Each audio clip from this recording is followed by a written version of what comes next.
Bom, boa noite a todos. Sejam todos mais uma vez aqui bem-vindos, né? Aqui os que estão aqui conosco essa noite e aqueles que vão nos acompanhar no nosso canal do YouTube. Nessa noite a gente vai dar seguimento ao livro Evolução em Dois Mundos, hoje no capítulo 2, né? A gente vai falar sobre o capítulo, o tema é corpo espiritual. Antes de começar a leitura, nosso estudo aqui, a nossa reflexão em conjunto, gostaria de fazer aqui uma reflexão, né? Que grande parte das dores, dos sofrimentos, que o nosso mundo, todos nós estamos sujeitos, eles decorrem em grande parte do não conhecimento do que nós realmente somos. Uma grande parte da humanidade desconhece até a própria condição espiritual, só entende, está ainda muito próximo ainda da animalidade, vivendo somente a vida do corpo físico, né? E mesmo aqueles que já conhecem, né, têm uma noção já de uma vida eterna, de uma vida contínua, que não se encerra no corpo físico, conhece muito pouco a respeito de como é que esse espírito imortal ele habita esse corpo físico que a gente por hora ocupa, né?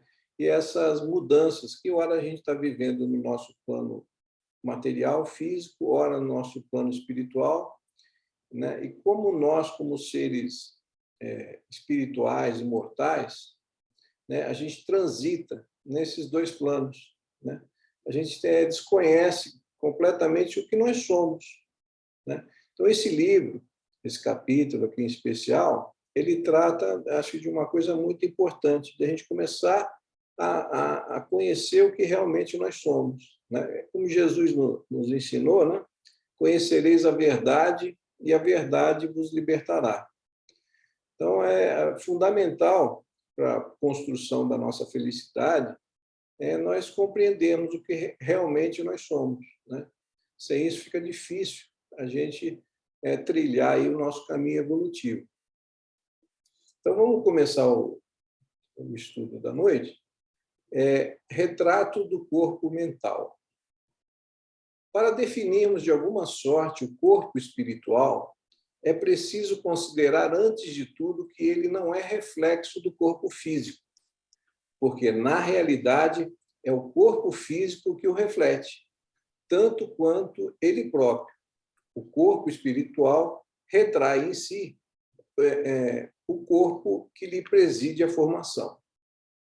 Do ponto de vista da constituição e função em que se caracteriza na esfera imediata ao trabalho do homem, após a morte é o corpo espiritual, o veículo físico por excelência, com sua estrutura eletromagnética algo modificada, no que tange aos fenômenos genésicos e nutritivos, de acordo, porém, com as aquisições da mente que o maneja. Todas as alterações que apresenta, depois do estágio berço-túmulo, verificam-se na base da conduta espiritual da criatura, que se despede do arcabouço terrestre para continuar a jornada evolutiva nos domínios da experiência.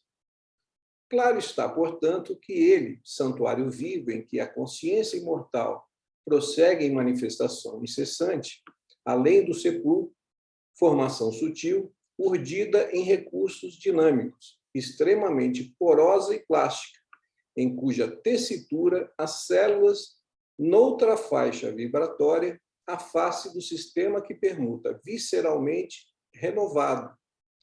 Se distribui mais ou menos a feição das partículas coloides, com a respectiva carga elétrica, compondo-se no espaço segundo a sua condição específica e apresentando estados morfológicos conforme o campo mental a que se ajusta. Então, vamos refletir um pouquinho aqui, que a gente já tem bastante informação, né? Quando ele fala aqui que o corpo físico, o corpo espiritual, é preciso considerar, antes de tudo, que ele não é reflexo do corpo físico. porque, na realidade, é o corpo físico que o reflete. Então, o que ele está dizendo aqui? Que a matéria ela está sempre no campo dos efeitos, nunca no campo das causas, né? Então, o corpo físico ele é o reflexo do nosso corpo perispiritual, né? Então, a matéria ela é sempre está no campo dos efeitos e nunca no campo das causas. Uma outra questão interessante aqui, ele fala a respeito da tessitura, né? Então, o santuário vive que a consciência imortal prossegue em manifestação incessante além do sepulcro, formação sutil, urdida em recursos dinâmicos, extremamente porosa e plástica. A gente já comentou aqui, acho que no momento foi no primeiro capítulo, no segundo, que o nosso perispírito, né, o nosso corpo espiritual, ele é o modelo organizador biológico do nosso corpo físico. Então, ou seja, para a formação de um corpo físico, é necessário a presença de um perispírito, né? É ele que vai, é como se fosse a forma para a formação desse corpo físico. Sem a presença de um perispírito, não há possibilidade da formação do corpo físico. A gente até comentou também, não sei se vocês estão lembrados, acho que na primeira ou na segunda, no segundo capítulo, a gente falou a respeito do projeto Genoma, né, que acabou no começo do século XXI, e eles chegaram à conclusão ali que no nosso corpo, no nosso código genético, estava ali tudo que era necessário para a formação de um corpo físico, mas não estava ali a informação de como se forma um corpo físico, né? Ou seja, a diferenciação celular toda que acontece, tal, é tudo regida pelo perispírito, né? Que ele vai se ligando depois que há a formação do zigoto ali, célula a célula, até a formação de um corpo físico. Ele é o molde, né? É o modelo organizador biológico do nosso corpo físico, né? Então, uma coisa também que é interessante a gente discutir aqui é o seguinte: como que esse corpo, que esse espírito imaterial, como é que ele se liga a um corpo físico, né? Uma estrutura imaterial de alta energia, como é que ela consegue se ligar a um corpo físico? Então, é importante a gente trazer aqui um conceito de descenso energético, né? Então, a gente tem aqui um espírito, que é uma estrutura altamente energética, que tem que se ligar a um corpo físico, material, que é uma estrutura de baixa energia, de maior densidade. Aí a gente vai entender esse conceito de descenso energético da seguinte forma. A gente tem, vamos fazer uma analogia, por exemplo, a nossa energia elétrica ela é produzida numa usina hidrelétrica, não é isso? Ela sai de lá com uma alta energia, ou seja, 800 mil, por exemplo, quilowatts-hora é produzido. Se a gente pegar e ligar o nosso celular, a nosso televisor, diretamente na usina hidrelétrica, o que vai acontecer com essa energia que sai de lá? Vai torrar ali o aparelho, né? É uma energia que o aparelho não consegue suportar. Então, o que é necessário? Aquela energia que sai da usina hidrelétrica, com essa energia, ela vai passar por uma subestação. Então, aquela energia que era de 800 mil quilowatts-hora vai passar para 380 mil. Depois ela passa por um transformador, que vai trazer essa energia para 13 mil quilowatts, até chegar na tomada da nossa casa, com 120 a 220 volts, em que a gente pode ligar o nosso aparelho. O mesmo aqui acontece. Para esse espírito chegar e se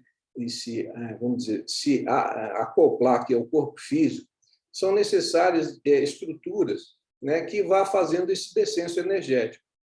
Essas estruturas aqui, primeiro, o corpo mental. né, que está no campo das causas, né? É como se fosse a emanação do nosso princípio inteligente, do espírito, né? Depois desse corpo mental, a gente tem o nosso próprio perispírito, que é matéria, também que é o nosso corpo espiritual. É matéria, mais sutil, mas é matéria. O duplo etérico e o corpo físico. Então, esse é o conceito de descenso de energia. Esse duplo etérico aqui, ele faz parte do nosso corpo físico. Quando a gente desencarna, o duplo etérico ele fica no plano terreno. A gente não leva esse duplo etérico para o corpo, para o plano espiritual. O nosso corpo de manifestação no plano espiritual é o nosso perispírito, né? Então, a gente começa a entender mais ou menos como vamos dizer, a nossa fisiologia transdimensional aqui, como é que funciona esse conceito. Então, a gente começa a entender que existem várias estruturas aqui, né, que são responsáveis pela nossa manifestação, tanto no campo físico como no campo espiritual, né? Acho que deu para entender mais ou menos, assim, rapidamente, esse conceito aqui. Aí, dando sequência, a gente vai falar agora dos centros vitais, né? Estudado no plano em que nos encontramos, na posição de criaturas desencarnadas, o corpo espiritual ou psicossoma, né, ou perispírito, né, tudo são várias denominações para a mesma coisa. Assim, o veículo físico relativo definido pela ciência humana com os centros vitais que essa mesma ciência, por enquanto, não pode perquirir e reconhecer. Nele, possuímos todo o equipamento de recursos automáticos que governam os bilhões de entidades microscópicas a serviços da inteligência, nos círculos de ação em que nos demoramos. Recursos esses adquiridos vagarosamente pelo ser, em milênios e milênios de esforço e recapitulação, nos múltiplos setores da evolução anímica. E assim que, regendo a atividade funcional dos órgãos, relacionado pela fisiologia terrena, nele identificamos o centro coronário, instalado na região central do cérebro. Aqui ele vai começar a falar de cada centro de força, né? Que os orientais chamam de chakra, né? Cada um tem uma denominação diferente. Então, ele está falando aqui do centro coronário, né, que está instalado na região superior aqui do cérebro, nessa nossa região aqui. Depois eu tenho um filminho que ele vai mostrar ali mais ou menos a localização e o funcionamento de cada centro de força. Do cérebro, sede da mente, centro que assimila os estímulos do plano superior e orienta a forma, o movimento, a estabilidade, o metabolismo orgânico e a vida consciencial da alma encarnada ou desencarnada, nas cintas de aprendizado que lhe corresponde no abrigo planetário. No centro coronário, o centro coronário supervisiona ainda os outros centros vitais, que lhe obedecem a um impulso procedente ao espírito, assim como as peças secundárias de uma usina respondem ao comando da peça-mor, de que se serve o tirocínio do homem para concatená-las e dirigi-las. Então, é o centro de força que nos liga ao plano superior e que coordena também os demais centros de força, né?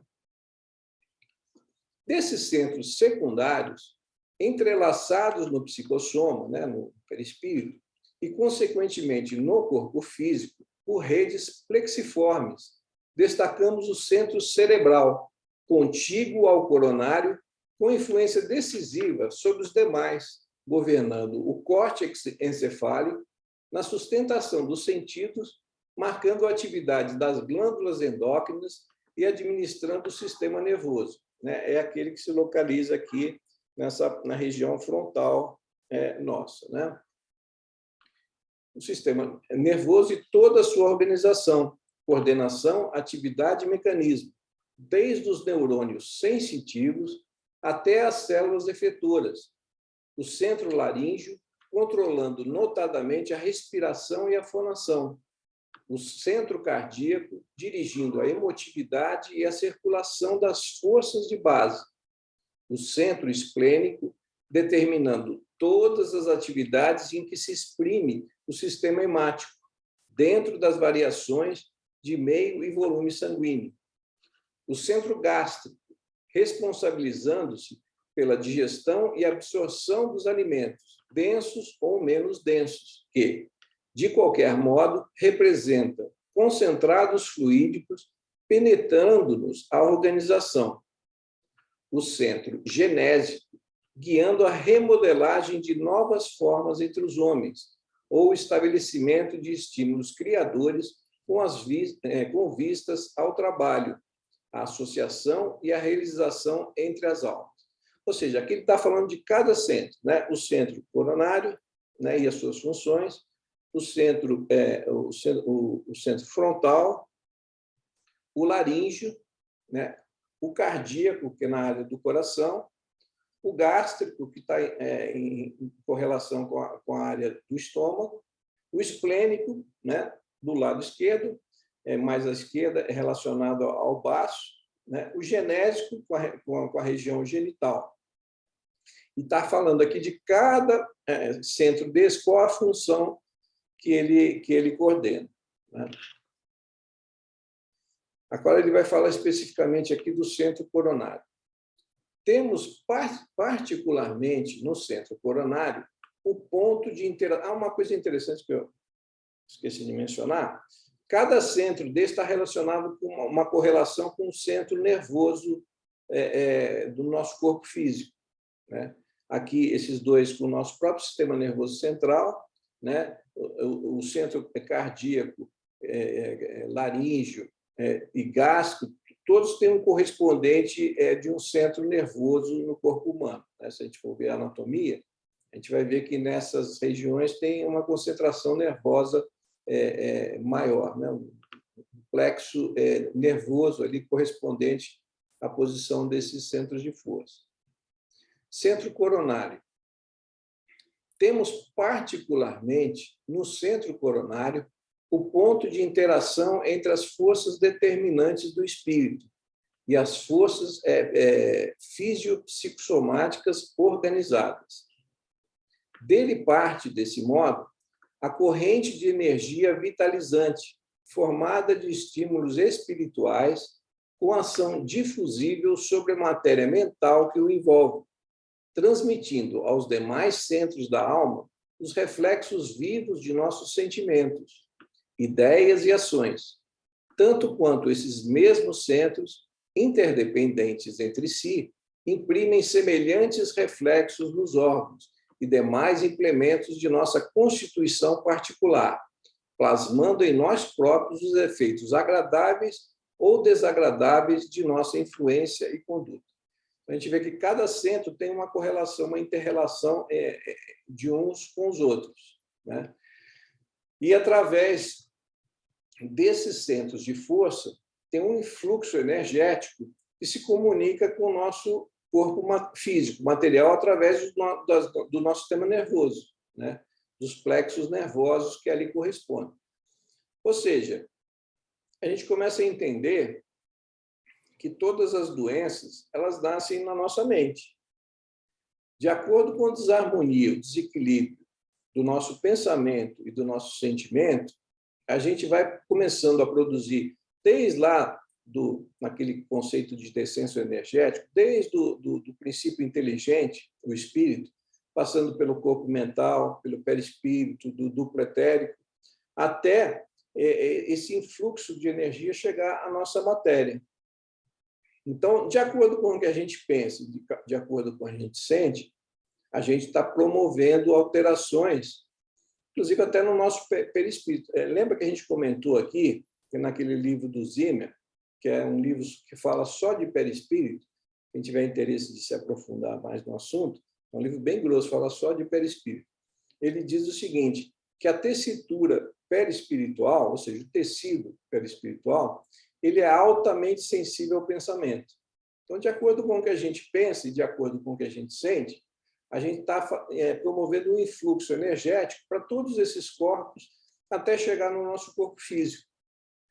No nosso corpo físico, quando a gente está pensando, de acordo com o que a gente pensa e com o que a gente sente, a gente está promovendo uma série de alterações neurohormonais, nas nossas glândulas, no nosso sistema nervoso, que vai mandar um monte de informações para as nossas células, promovendo saúde ou promovendo doença. Mas isso nasce lá do princípio inteligente, que vai sendo transmitido esse influxo energético, através do nosso perispírito, através dos centros de força, para o nosso duplo etérico e para o nosso corpo físico. Então, a gente entende que todas as doenças nascem desses desequilíbrios do espírito. Como a gente falou, a matéria está sempre no campo dos efeitos, nunca no campo das causas. O campo da causa é sempre o espírito. Então, a gente começa a entender que promover saúde ou doença é principalmente uma função de cada um de nós, de acordo com o que a gente vai pensando e vai sentindo. Ou seja, se a gente tem pensamentos e sentimentos harmonizados com as leis universais, onde a principal delas é a lei de amor, a gente vai estar em equilíbrio. Estando em equilíbrio, a gente vai ser feliz e vai ter uma saúde, tanto espiritual como uma saúde física. É o que a gente vê nos relatos aí na obra de André Luiz, na própria obra de Kardec, nos mundos felizes, não existe doença, as pessoas já estão livres desses processos dolorosos aqui que a gente vive. Por quê? Um espírito harmonizado, perfeito, ele não adoece. A gente vê no próprio Evangelho, nos Evangelhos, está ali relatado toda a vida de Jesus, os milagres, a vida social, tudo. A gente não conhece nenhum relato no Evangelho dizendo assim: Jesus naquele dia estava doente, ele estava gripado, com uma infecção, e ele não pôde comparecer em tal lugar. Por quê? Um espírito puro, harmonizado, tem um corpo físico perfeito, saudável. Então, isso é importante, a gente entender que promoção de saúde e de doença é uma responsabilidade de cada um de nós. Não é do médico que a gente vai procurar. O médico ele é apenas uma ajuda, mas a promoção de saúde e de doença cabe a cada um de nós entendermos isso. Agora ele vai falar aqui. Gente, se vocês quiserem interromper, vai interrompendo aí, falando, comentando, fica à vontade, é só interromper. Estrutura mental das células. É importante considerar, todavia, que nós, os desencarnados, na esfera em que nos é própria, estudamos presentemente a estrutura mental das células, de modo a iniciarmos em aprendizado superior, com mais amplitude de conhecimento acerca dos fluidos que nos integram o clima de manifestação, todos eles de origem mental e todos entretecidos na essência da matéria primária, ou hausto corpuscular de Deus, de que se compõe a base do universo infinito. Ele fala ali dos centros de força, aqueles são os 7 principais, mas existem vários centros de força, não são só aqueles 7. E a gente pode considerar até, me disse que cada célula nossa é um centrozinho de força, é uma usina de energia, que está sempre respondendo aos comandos do espírito, da mente. Centros vitais e células.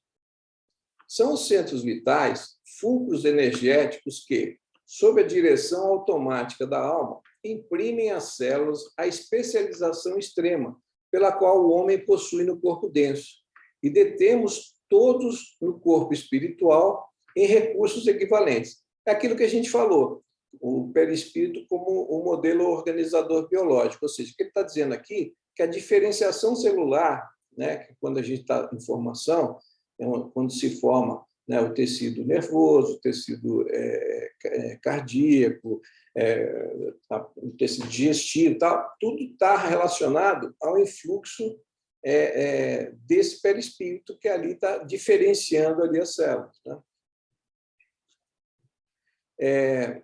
Produzem fosfato e carbonato de cálcio para a construção dos ossos. Aqui se distinguem para a recobertura do intestino. As que desempenham complexas funções químicas no fígado, as que transformam em filtros do sangue na intimidade dos rins, e outras tantas que se ocupam do fabrico de substâncias indispensáveis à conservação e defesa da vida nas glândulas, nos tecidos e nos órgãos que nos constitui o cosmos vivo de manifestação.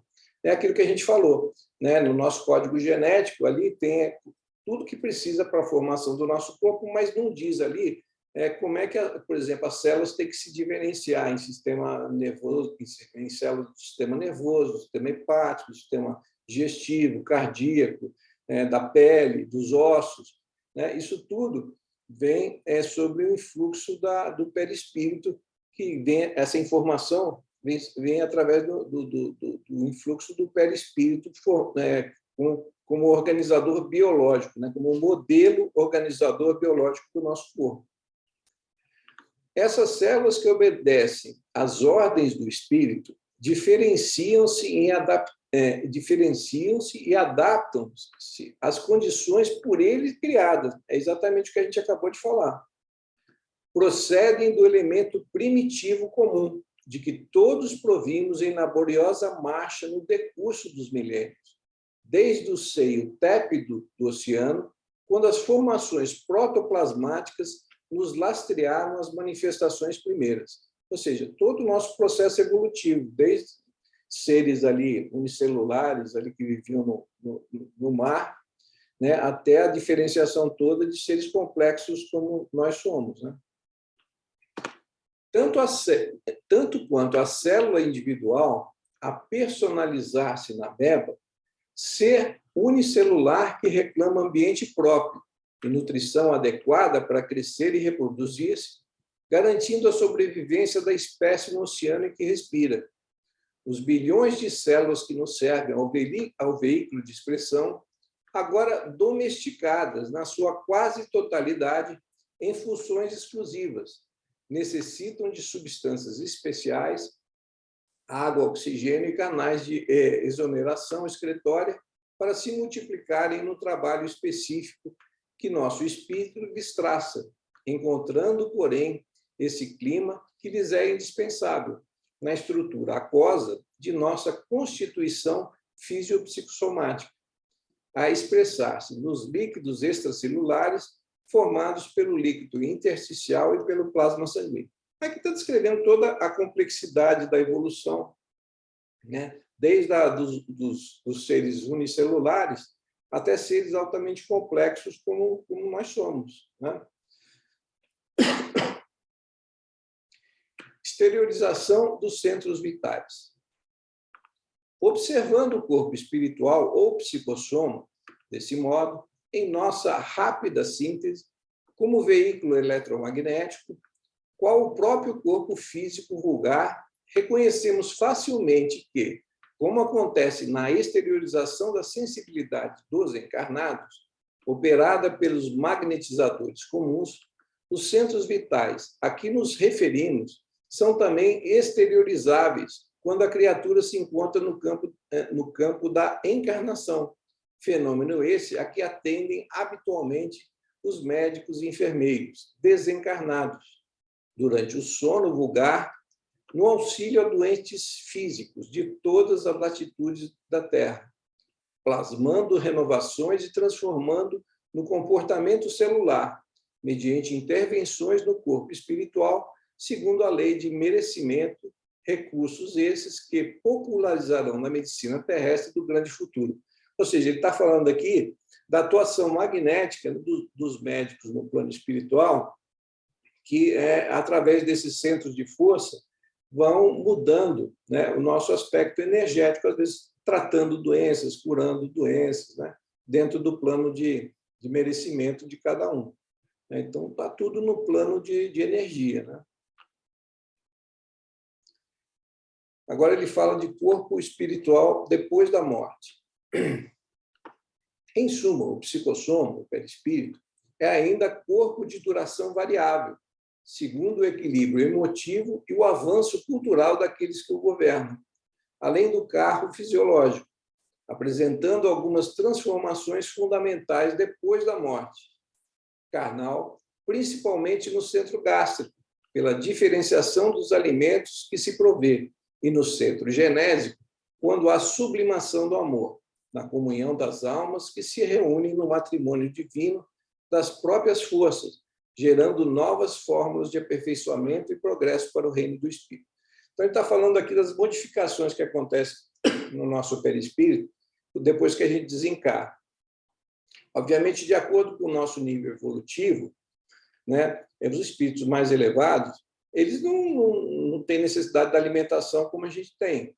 Então, o centro gástrico sofre transformações, tanto quanto o centro genésico, que é o centro relacionado às energias sexuais, à atividade sexual.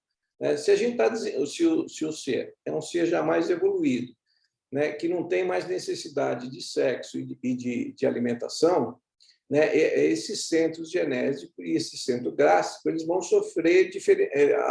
sofrer alteração, salvo aqueles espíritos ainda muito materializados, muito animalizados, muito ligados às coisas da matéria, né? Que eu creio que essas alterações são menos perceptíveis em relação aos espíritos mais evoluídos, que não têm mais necessidade desses sentidos materiais, né? de saciar esses sentidos materiais do sexo, da alimentação. Esse corpo que envolve e se aprimora nas experiências de ação e reação no plano terrestre e nas regiões espirituais que lhe são fronteiriças, é suscetível de sofrer alterações múltiplas, com alicerces da adinamia proveniente da nossa queda mental no remorso ou na hiperdinamia imposta pelos delírios da imaginação, a se responsabilizarem por disfunções inúmeras da alma, nascidas do estado de hipo ou hipertensão no movimento circulatório das forças que lhe mantêm o organismo sutil. E pode também desgastar-se na esfera imediata, a esfera física, para nela se refazer através do renascimento, segundo o molde mental preexistente, ou ainda restringindo-se a fim de reconstituir de novo no vaso uterino para a recapitulação dos ensinamentos e experiências de que se mostra necessário de acordo com as falhas da consciência perante a lei. Ou seja, as alterações perispirituais que a gente traz do plano espiritual, elas vão se manifestar no nosso corpo físico, né? Se ele é um modelo organizador biológico do nosso corpo, é o molde para a formação do nosso corpo, né? Todas aquelas alterações perispirituais, por exemplo, às vezes um exemplo que você vê em livro, né? A pessoa numa encarnação passada se suicidou, aí deu um tiro no ouvido, aí ela lesou o perispírito naquela região, né? Não tanto pela bala, mas por aquele desejo de colocar o fim à vida. É isso que vai lesar mais o perispírito, não é o projétil que vai lesar o perispírito. O que vai lesar o perispírito naquele local é o sentimento que a pessoa teve de pôr fim à vida. Isso aí, a pessoa às vezes reencarna numa outra encarnação, às vezes com um problema no aparelho auditivo ali, surdo de um ouvido, né? Então, mas assim, não é o efeito material da bala que fez aquilo, né? Mas o sentimento, né? O pensamento, o sentimento que levou ele a extinguir a própria vida. Então, isso é que vai... Lembra que a gente falou que a tessitura perispiritual é altamente sensível ao pensamento e ao sentimento? Então, se eu desejo botar fim à minha vida, extinguir a minha vida, né, que é um dos crimes aí, né, que a gente vê lá, só ler o livro lá da Memória de um Suicida, né, a gente vê a gravidade desse ato do suicídio, né? Então, é isso que lesa o nosso perispírito, né? Porque a tessitura perispiritual ela é altamente sensível ao nosso pensamento. E o nosso corpo físico está no campo dos efeitos e vai refletir aquelas alterações que o nosso corpo físico, que o nosso perispírito sofreu. Da mesma forma que o perispírito ele é reflexo também do nosso corpo mental. Então, aquilo que a gente viu aqui, repetindo aqui, do descenso energético. Então, as energias elas vão se transmitindo aqui. Por isso que, às vezes, a pessoa já tem uma doença aqui perispiritual e, às vezes, não deu tempo ainda dela se manifestar no corpo físico.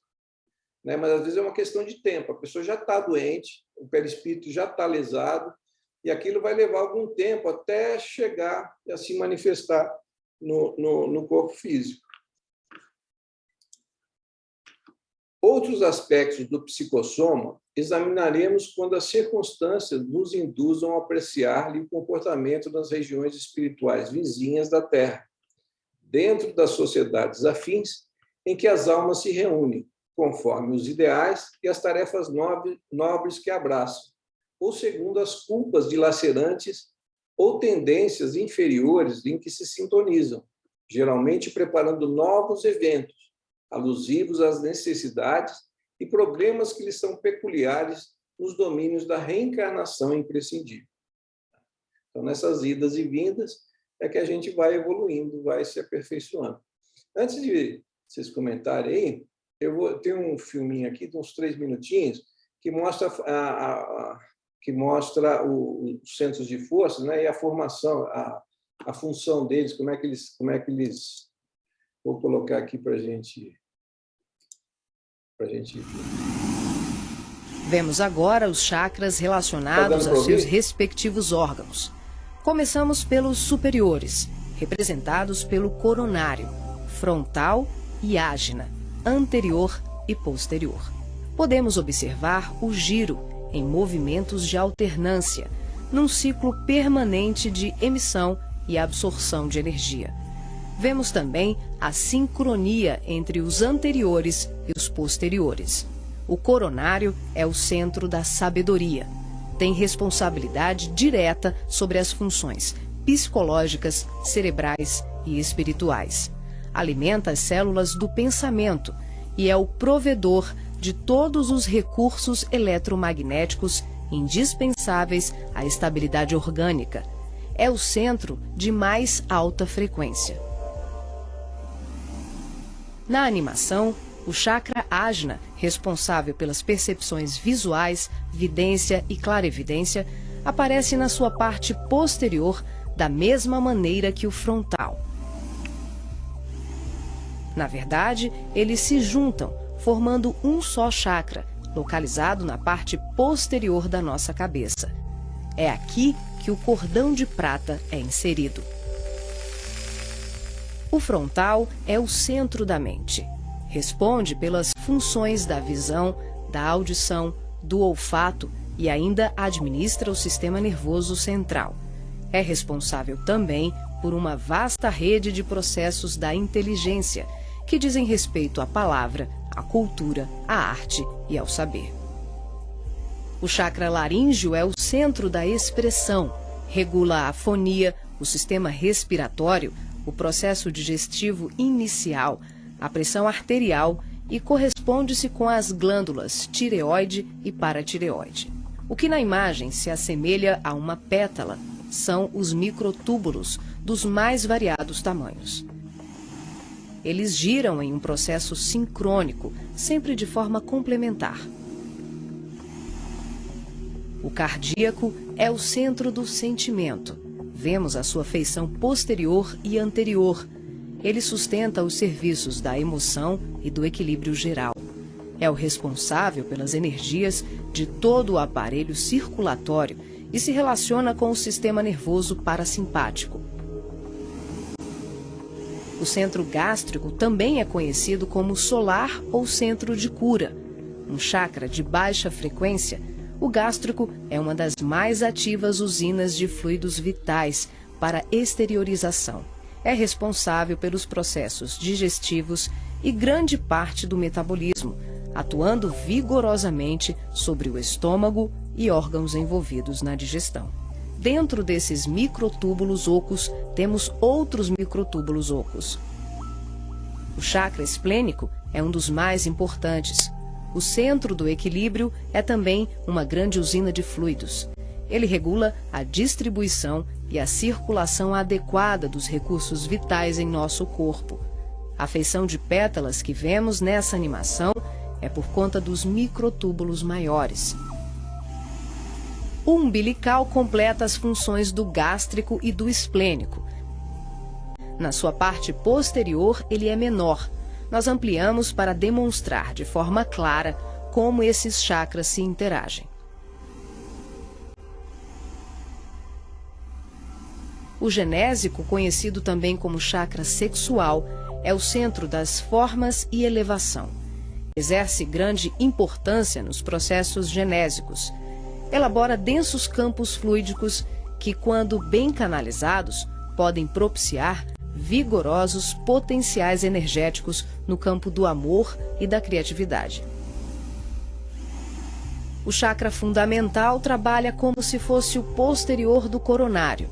Ele está na base inferior da coluna vertebral, na região do períneo, entre o ânus e os órgãos genitais. Forma, junto com o genésico e o básico, uma tríade, tão importante como o coronário, o frontal e o ágina.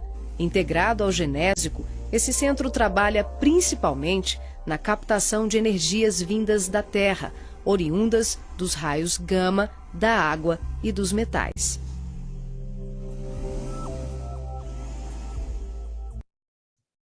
Aqui, basicamente, ele mostra aqui mais ou menos o funcionamento, as funções aí de cada chakra, né? Como a gente viu, são vários, né?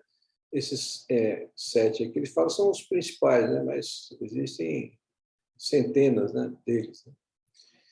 Então, é um capítulo aqui curto também, mas que tem muita informação, muito conhecimento aqui, né? Que, como eu disse no começo aqui, né? A gente sabe muito pouco do que nós somos mesmo, né? A nossa ignorância do ser complexo que a gente é, né? De um ser que é espiritual, que ora está vivendo no plano espiritual, ora no plano material, né? Das interações desse plano material com o plano espiritual, como é que se dão, né? Então, assim, de uma forma mais vamos dizer, rápida aqui, a gente hoje já conseguiu ver já um monte de informação aqui que esse livro aqui passa para a gente, né? E aí, que vocês quiserem comentar aí, observação, comentário, alguma coisa que passou. Bom, boa noite. Boa noite, André. Então, esse capítulo aí é um capítulo extremamente importante, né? E principalmente para nós médicos, porque André Luiz deixou claro, né, que aqui está o norte das nossas pesquisas, né? Nós conseguiremos atuar de maneira mais efetiva na medicina a hora que nós desvendarmos esses segredos, vamos dizer assim, do perispírito, né? O André Luiz chama como corpo espiritual, ele chama como psicossoma, o termo perispírito foi um termo usado por Kardec, né? E Kardec coloca como um envoltório do princípio inteligente, né? Esse peri, né, de em volta dele.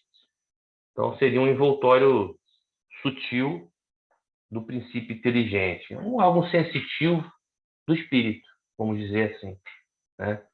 E André Luiz dá uma devassada, né? Coisa que não deu tempo de Kardec fazer nas obras básicas, e André Luiz desmembra isso. Então, assim, eu recomendaria 2 fontes que vale muito a pena buscar. Um é o livro que nós já estudamos aqui na AME ano passado, que foi, ano retrasado, né? Que foi Fisiologia Transdimensional do Décio, que ele fala sobre essa parte aí, baseado na obra de André Luiz, mas ele faz também uma abordagem bem didática. Vale muito a pena ver essa parte lá.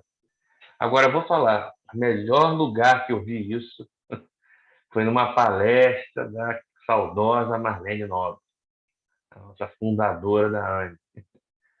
fundadora da AME Brasil e da AME Internacional. Marlene Nobre, ela tem uma palestra que tem no YouTube, que ela fala sobre perispírito, também baseado nas obras de André Luiz, que é espetacular.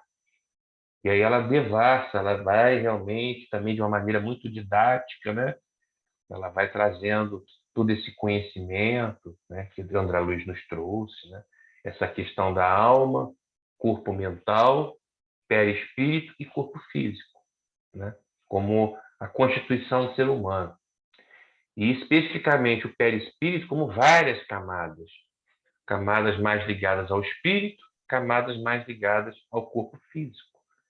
Então, como você falou, Newton, aquela parte lá do duplo etérico, também chamado de corpo vital, é a que fica quando o corpo físico morre, né?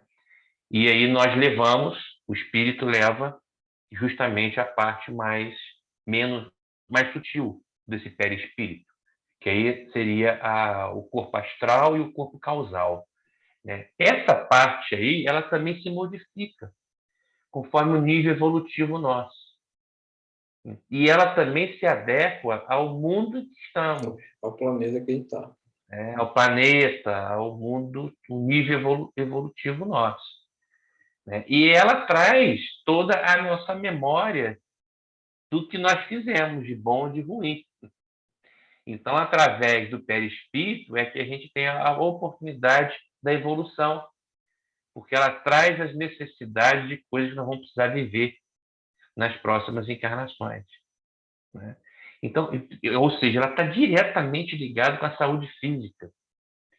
Por isso que Kardec, não sei se vocês lembram, mas Kardec fala no livro A Gênese que a chave da descoberta, né, na questão espiritual seria pela ciência. E a Marlene Nobre coloca na palestra dela, e André Luiz coloca isso nas suas obras, que é o perispírito, é onde nós temos que estudar. Aí que nós temos que centralizar as pesquisas, porque é aí que nós vamos conseguir atuar além, né? Como Paulo Frutuoso, lá do Rio, fala medicina mediúnica do futuro, com certeza está ligada a essa questão do perispírito, né? Quer dizer, o corpo físico ele é um reflexo do perispírito. E assim, ele tem uma função muito grande, né? Ele é uma túnica eletromagnética e a função dele é evolutiva. É a função evolutiva, graças a ele que a gente vai, então, evoluindo. Então, ele é o perispírito que permite as comunicações, tanto internas da nossa mente, pensamento, na saúde das nossas células. É o perispírito que permite a nossa comunicação com outra pessoa, as influências energéticas de uma pessoa para outra. É a nossa interface com o universo. Exatamente. Né? Ela permite essas comunicações entre as pessoas. Ela está ligada à questão do passe, dos fluidos. Né? Inclusive, a parte mais densa do perispírito é relacionada com o ectoplasma. É justamente o duplo etérico, também está ligado a essa parte. Né? Então, olha só como o perispírito é complexo. Porque não é uma camada, né? São várias. E algumas mais ligadas ao corpo físico, outras mais ligadas ao espírito. Agora, o mais legal de tudo é que, numa das palestras da Marlene Nobre, ela fala do aparecimento de Jesus numa túnica assim, né, brilhante, iluminada, né, de um espírito puro, né, e em que, depois de um certo grau de evolução nossa, a gente perde o perispírito. É o que o André Luiz chama de segunda morte. Isso está na palestra da Marlene Nobre. É muito legal isso, né? É muito legal. Quer dizer, determinado momento que a gente conseguiu atingir um nível, aí a gente não precisa mais do perispírito. Está vendo como o perispírito está diretamente ligado ao nosso processo evolutivo? E está totalmente ligado à saúde física. Ele rege a saúde física em função do nosso livre-arbítrio de vidas passadas, do bem ou do mal que fizemos. Entendeu?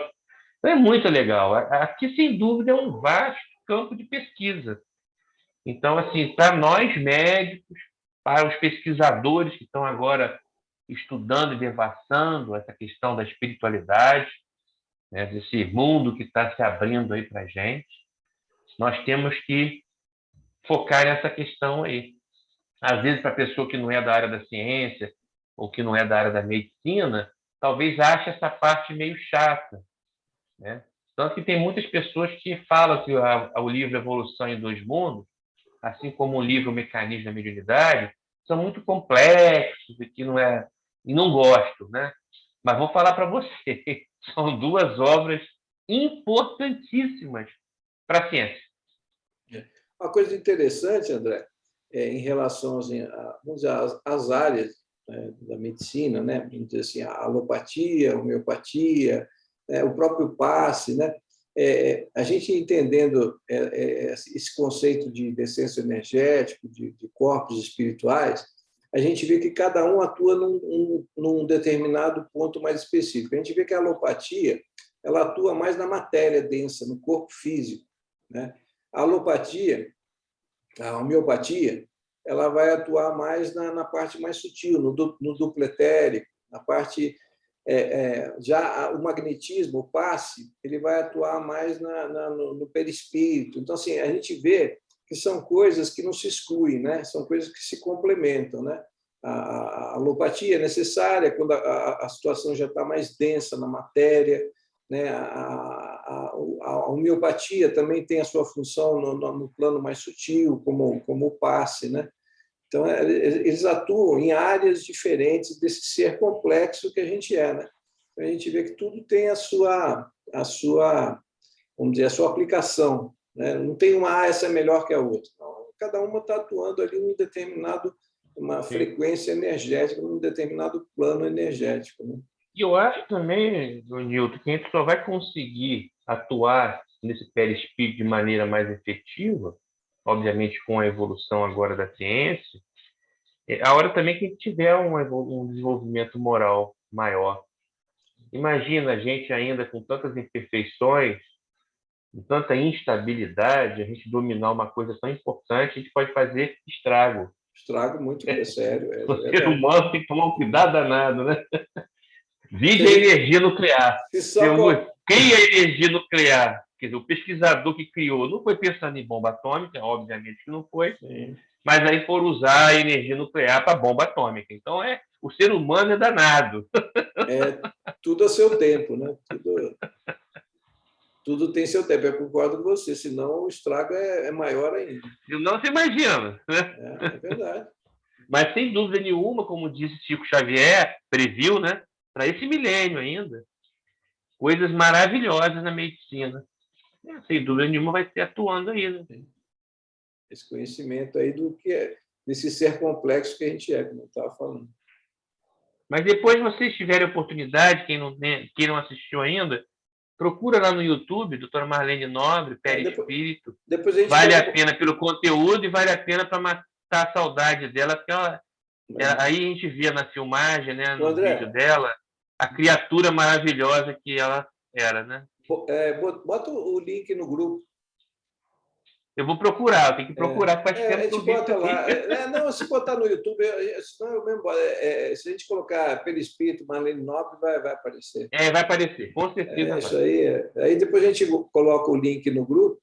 Aí o pessoal do YouTube também, se depois quiser, a gente coloca no. A gente tem uma página. Lembrar dela que ela é a nossa mentora da AME, né? Ela tem uma página, a gente tem uma página no Instagram. Depois, quem está acompanhando a gente pela internet, pelo canal nosso lá do YouTube, aí eu coloco no Instagram o link da palestra da doutora Marlene. Vamos encerrando então. Quem quer fazer a prece? Ou alguém quer fazer mais algum comentário? Ô, Nilton, diga. Quando você falou da lesão no perispírito, né? Eu me lembrei dos casos de pessoas que tinham crianças, de pessoas que tinham lembranças de vidas passadas, relacionando as marcas de nascença com as vidas passadas, né? Hernani Guimarães, né? Também tem outros... Ian Stevenson. O Steven. Exatamente. 2 volumes imensos só sobre isso, né? Isso aí. Então, me lembrei E desse... tem um episódio que tem no Netflix, Ah. que é uma série que eu acho que tem 10 episódios, que é Vida Além da Morte. Além da Morte. Que tem um episódio que é com aquele Tucker, que é o discípulo de Ian Stevenson, mostrando alguns casos. Exatamente sobre isso aí. Ainda está disponível no Netflix. Vale a pena. Esse episódio, inclusive, que é o episódio desse Tucker, que está vivo, né? Que é o discípulo do Ian Stevenson. Uhum. É isso aí, gente. Então, na próxima quarta-feira, a gente dá seguimento com o capítulo 3, Evolução e Corpo Espiritual. O terceiro capítulo aí do nosso livro. Quem quer fazer a prece de encerramento? Quer fazer? Quer fazer, Cláudia? Faço. Pois é.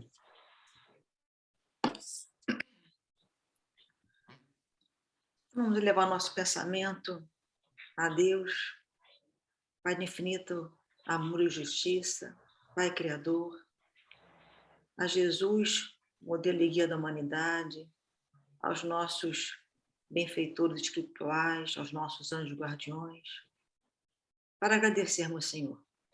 Agradecemos pela oportunidade de estarmos aqui reunidos, pelas nossas reflexões dessa noite, para que elas possam nos conduzir para sermos melhores profissionais, para sermos melhores pessoas. E agradecermos, Senhor, por todo o amparo, por toda a proteção, por todas as bênçãos recebidas, que tenhamos um final de noite e um final de semana de muita paz, de muita tranquilidade, de muita serenidade. Que o Senhor nos ampare, nos proteja e nos guarde hoje e sempre. Que assim seja, Senhor. Então, a gente vai encerrando aqui a nossa gravação de hoje e na próxima semana, se Deus quiser, a gente está retornando. Aí, uma boa noite a todos. Boa noite. Boa noite.